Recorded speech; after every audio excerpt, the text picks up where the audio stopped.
Assalamualaikum warahmatullahi wabarakatuh. All friend, how are you today? I'm very happy to this day. I can make one video about the knowledge in the transportation noise. This is a material for the postgraduate, and I will be share with our Bismillahirrahmanirrahim. The title of my knowledge in this day is Quantitative Analysis Technique for Traffic Performance Conditions and Traffic Service Level. We can now announce undecisible part of the sound from a transportation system, especially very disturbing to humans or other living creatures. Noise is a major problem in everyday life. Noise also disturbs the comfort of people in the surrounding environment, especially when people carry out transportation activities. Actually, to reduce and suppress noise caused by motor vehicle traffic. What is noise reducing building? We can recognize for the soundproof earthquake resistant, where we must have a building that can reduce noise, and we live in it, we become a comfortable self in it. The building must develop and continue to exist among several people so that the visiting of the world do not disturb a person comfort the lives in this house. We don't know to use this green transportation. We can know about this function where green transportation with green building and green transportation. He is practice increasing efficiency, utilize resources such as energy, water, and material. In addition to reducing negative impact of human health and environment, it is very important to we know about the transportation, and we can make a new transportation in the world. We can use some electricity, panel solar, and make a round-water bed. How to make the building? This green transportation is transportation that continues to be developed. It will not disturb other people's comfort. Electricity and soundproofing with transportation intelligence, and also using smart transportation so that all transportation will be very beneficial for many people and the economic side for each country. So, how can we make a green building? Actually, where we can put solar panel on, then also have a turbine in the turbine packaging. Then install a rain lantern so that the rainwater does not go anywhere. Then your house must also consist of open energy or use open glass too if has a coal addition used on top of the roof to elevate the greenhouse. We can know if we have a home comfortable, we can make it. This is like our dream. The home have a rainwater harvesting system. Consider your home orientation to the sun to harness energy and sell it from head, and have a wind turbine on the roof can use a kinetic electrical. This turbine can be a kinetic electrical and use compact frozen and liquid bolt, where the dual class toilet have converts water with control water or land option. This is very interesting. We can know about the green building. If we learn about the global building emissions in the world, we can now offer 50% contribution on the next decade is expected to be Asia. The Asia is developed emission from 2010 to 2030 had the biggest value of CO2 gas emission, namely 160 CO2. Of course, this is compared to Latin America, which only had 600 emission for 2010 until 2030. This is the reality of global building emission. And in Indonesia, we can now recent building energy consumption. What the Indonesian has high energy consumption, where is Indonesian consumption of air condition increased by 4.6% until 2013. This means that in 10 years, Indonesian energy consumption will increase by 4.10% or around 0.5% every year. What is the background? The background, the building sector, building regulation, and place standard if building design and implement will be on the environmentally friendly as cost-effective emission reduction instrument. What the advantage? The advantage is technology, knowledge, and policy have the opportunity to stabilize or reduce global energy use by the building sector.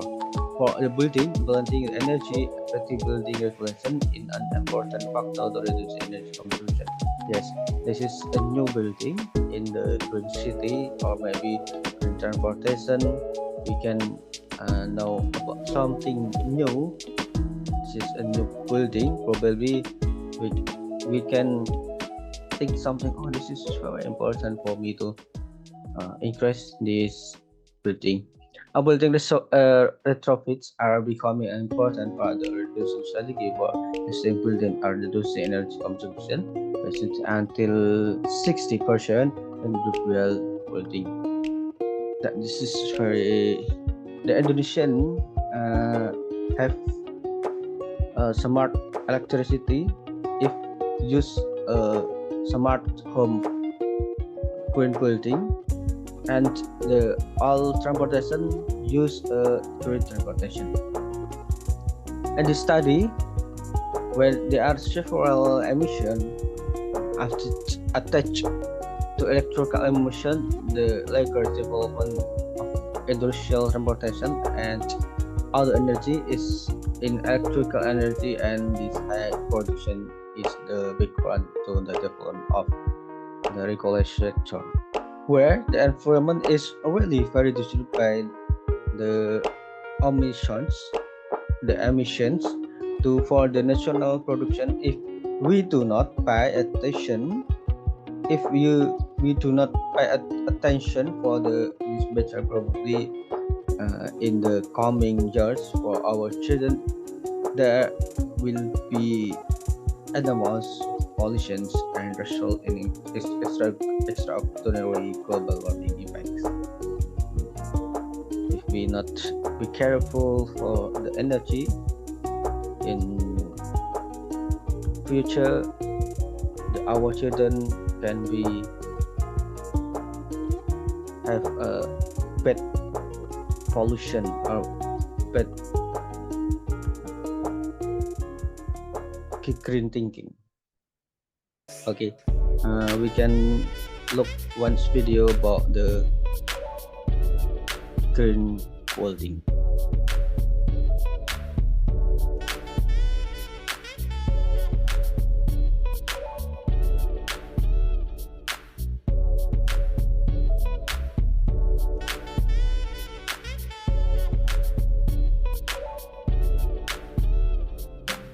Our nation is rooted in a few core beliefs: upholding the rule of law, ensuring non-corruptibility and meritocracy, fostering racial harmony and an inclusive, fair and just society, and always thinking ahead for future generations.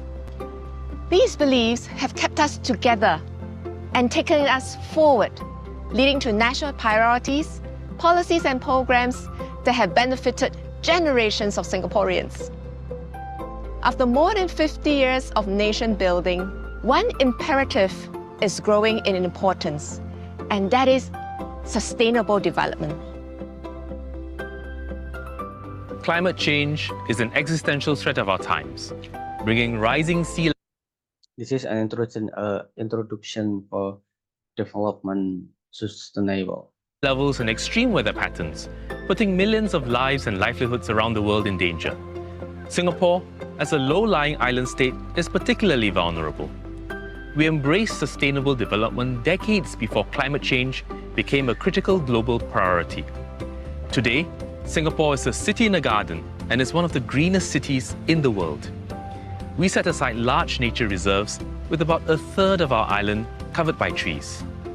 We knew public cleanliness and hygiene were important to prevent diseases in our hot and humid urban environment and took tough measures to enforce them. We are the only country in the world to freeze the growth of our vehicle population. We are one of a few countries to have closed its water loop and to reuse every last drop of water. We moved significantly away from coal-generated power many years ago. We do not subsidize the use of fossil fuel, and in fact, we tax the emission of carbon. We will continue to build upon this strong foundation and launch a sustainable development movement for a better and greener future. This will strengthen ongoing efforts to implement our commitments under the UN's 2030 Development Agenda. This 10-year plan is called the Singapore Green Plan 2030, or in short, the Green Plan. The Green Plan is a whole-of-nation sustainable development agenda with firm action plans touching almost every dimension of our lives. But we recognize our challenges. Being a small city-state, we are in a very different situation compared to bigger countries. We need to provide for defense, industries, homes, and critical infrastructure, all within our 728 square kilometers of land. We do not have the natural resources, land area, and climatic conditions for the large-scale deployment of renewable energy sources. These constraints make it extremely hard for us to achieve net zero emissions in the same way that bigger countries can pledge to do. However, just like how we confronted many national challenges in the past, we can turn our constraints into strategic opportunities and be pioneers in technological and policy solutions for sustainable development. We can be a living laboratory which other cities around the world facing similar challenges can pick up ideas from. Depending on the results of our collective actions and that of the international community, we will review our current carbon emission commitments and seek to achieve net zero emissions as soon as we can. That way, we can punch above our weight and have a positive environmental impact well beyond our shores. In this video, we present to you the key programs of the Green Plan. Some of the initiatives will be familiar to you. Others will be new. By 2030, Singapore will be a green and beautiful city in nature. We will set aside 50% more land, around 200 hectares, for nature parks. Every household will live within a 10-minute walk of a park. We will plant 1 million more trees across our island, which will sequester another 78,000 tons of CO2. Singaporeans will enjoy cleaner air and cooler shade. With more green spaces, there will be more wildlife amongst us, from migratory birds and hornbills to otters and mouse deer. But some animals like wild boars and monkeys may get into conflict with people too. We will work with communities and NGOs to develop programs to allow people and wildlife to live in harmony. Sustainability is also about you and me and the way we live. We aim to be a zero-waste nation powered by a circular economy with a high rate of recycling so that our precious resources can be used many times over. We have already closed our water loop by recycling our used water to make new water. We will make a similar strong push towards circularity in waste materials to transform trash to treasure. We will turn incinerated waste into new sand and use this for construction. We will build up Singapore's recycling capabilities by sorting better and reducing contamination. By 2030, we aim to reduce the waste sent to our landfill by 30%. We will front-load our efforts over the next 5 years to achieve a 20% reduction by 2026. By 2030, our MRT network will be comparable in coverage to major cities like London and New York City. We will develop new town concepts such as Tengah, which will have the first car-free HDB town centre, with roads constructed underground, freeing up surface spaces for public transport, activities, and green spaces. At the same time, we will encourage walking, cycling, and active mobility. We have announced the plans to expand the cycling network. We will actively do more to repurpose roads and implement pedestrianisation wherever possible. Today, of all trips taken, 64% are on mass public transport, that is, bus and MRT. All these efforts will raise this modal share to 75% by 2030. These environmentally friendly habits will take time to take root in our society. We must inculcate them early in our young, through education. We will start an eco-stewardship program involving all schools from primary to pre-U levels. As part of the program, we aim to reduce carbon emissions from the school sector significantly. We will get some of our schools to be carbon neutral by 2030, with the rest to follow thereafter. We will also use the new Science Centre at Jurong Lake District to help bring lessons on sustainability to life. We will help our students learn how to reduce their carbon footprint, make responsible decisions, and create a ripple effect on their families and friends. This expands the scope of our values in action education with sustainability as a key part of the curriculum. We want every student to understand, live, and practice sustainability. Geographical constraints limit our options for renewable energy. We do not have great rivers for hydropower. We have neither land or sea space for large solar or wind farms. Despite these challenges, we will strive to use cleaner energy and become more energy efficient. We have shifted to using natural gas, which is the cleanest fossil fuel. We will quadruple our solar energy deployment by 2025, such as by covering the rooftops of HDB blocks with solar panels. By 2030, solar energy deployed will be 5 times that of today. We are also looking to tap green energy sources from the ASEAN region and beyond through electricity imports and hydrogen. We will invest in water research and development to halve the energy required to produce desalinated water. By this year, with floating solar panels on reservoirs, or our local waterworks will be powered by solar energy. Our waste treatment facilities such as Tuas Nexus will generate more energy than they consume. We already host the largest biodiesel plant in the world, which is being further expanded. As an aviation and maritime hub, Singapore will play active and important roles in fulfilling two international goals. In aviation, 2% improvement in fuel efficiency every year from now to 2050, and carbon neutral growth from 2020. In maritime, to reduce greenhouse gas emissions from international shipping by at least 50% by 2050, compared to 2008 levels. We can also use 15% less energy in HDB towns by 2030 through measures such as the widespread use of smart LED lights and solar energy. And beyond HDB towns, we will green 80% of all buildings over the next decade and develop eco-friendly districts as demonstration projects that we can scale up, such as the Jurong Lake District. Singapore's urban environment makes us an ideal city for adopting electric vehicles, or EVs.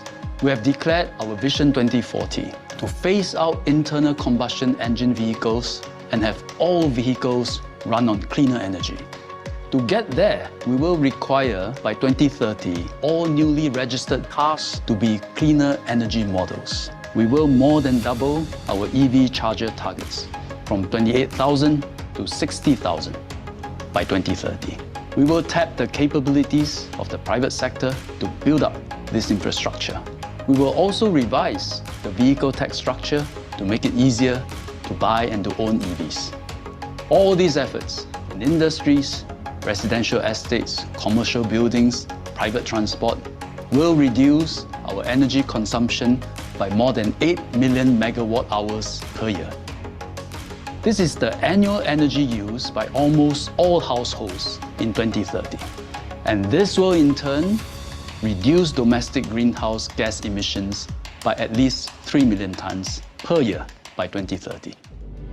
As sustainability grows in importance and consumers pivot towards greener and more sustainable products and services, it can become a key competitive advantage for us and present new opportunities for growth and job creation. We are therefore seeking new investments that are among the best in class in terms of carbon and energy efficiency. We introduced a broad-based carbon tax in 2019. Whatever we collect will be invested and used to support worthwhile projects to help enterprises reduce their greenhouse gas emissions. The government will introduce a new enterprise sustainability program to help enterprises, especially SMEs, to embrace sustainability and develop capabilities in this area. We can be a leading carbon trading and services hub, which is projected to be a multi-billion-dollar industry. We will create new and diverse job opportunities, and our vision is to be a leading center for green finance in Asia and globally. We will also promote homegrown innovation under the Research, Innovation and Enterprise Plan 2025 and attract companies to anchor their R&D activities in Singapore to develop new sustainability solutions for Asia and the world. These include decarbonization technologies such as carbon capture, utilization and storage, low carbon hydrogen, and solutions to enhance energy efficiency and enable a circular economy. Jurong Island will be a model for the adoption of such solutions as it transforms into a sustainable energy and chemicals park. Against rising sea levels, we're developing new solutions and a better understanding of our coastlines. We will put in place the physical defenses to protect our coastlines along the east coast, around Lim Chu Kang, Sungai Ketut, and Jurong Island. Lying 1 degree north of the equator, Singapore will always be hot and humid. But we don't want temperatures to be unbearably high. Urban heat is all around us. For example, the kind that you feel while standing behind an air conditioner.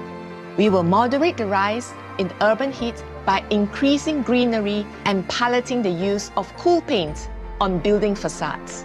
We are increasing local food production to make our food supply more resilient. We have announced our 30 by 30 target to produce 30% of our nutritional needs by 2030 locally. We will do this in partnership with a vibrant agri-food industry and our communities. The Green Plan is a living plan, which will evolve as we engage Singaporeans through Singapore Together to harness more ideas and put them into action. Every one of us can play a part and help seize the moment to transform our nation. In 1965, shortly after Singapore became an independent nation, Mr. Lee Kuan Yew said, over 100 years ago, this was a mudflat, swamp. Today, this is a modern city. 10 years from now, this will be a metropolis. Never fear. Having come from mudflats to metropolis, we will turn our metropolis into a global city of sustainability. This metropolis of ours will be a bright green spark, inspiring the world and our future generations. Let's work together for a brighter and greener future. Yeah, we can now. This is very interesting to grow our development sustainable in the Singapore in the future 2013. We must know about something very important to we can know, and we can increase knowledge, but this is we can apply. This is in the same as Indonesia maybe, or actually this is very important to the future and to our children in 2030 or maybe 2040. We can learn something it's very comfortable, so we can live in everything. Okay, I will continue my material.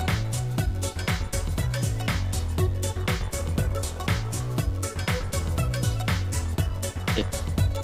I think Singapore is one country that some people can apply it in the everyday, that have a sustainable city, green city, smart city, and have the trust.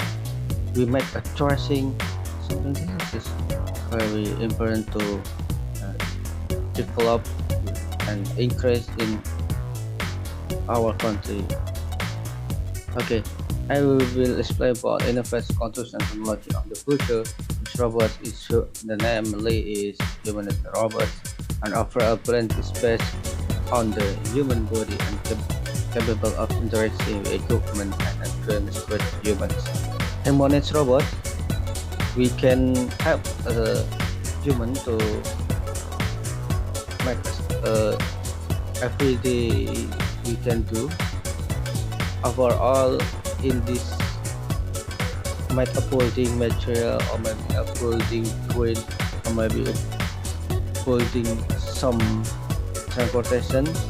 In construction field, humanoid robots are available from basic physical tasks such as installing drywall independently, performing work as the semi-automatic machine to drying whereby bridge in half time the required paid human labor. And the second robot is the humanoid robot. In contrast to human robots which are made to resemble humans, humanoid robots consider hundreds of small robots which have this is a tall do we can know for well designed to work together in a group of like insects. Swarms for the robots can safely verify infrastructure and the location that difficult and dangerous for human workers. In fact, it can put structure that are impossible for humans to reach, such as deep sea or ever on the surface of the other planet. We can know this a German robot is very function to building, the cleaning for the one of the building every day in one's location. A fast train, like a silver one's fast train in the Jakarta Bandung high speed train will use the last version, have a straight lanes, and the Jakarta Bandung fast train has a 4-stop and hailing. The construction is being carried out massively achieve operational targets of the end of 2022, and the patching plan and crossing yard will at some point support excellent development development. This is the building of the fast train, and once technology is multi-lane free flow, where the stage toward evaluation of MLFF, that is no cast pavement, emission charge, and the spill made 50% in the type A morning, and in full system MLFF system there are no toolbox and the direct walls, and not have a test pavement.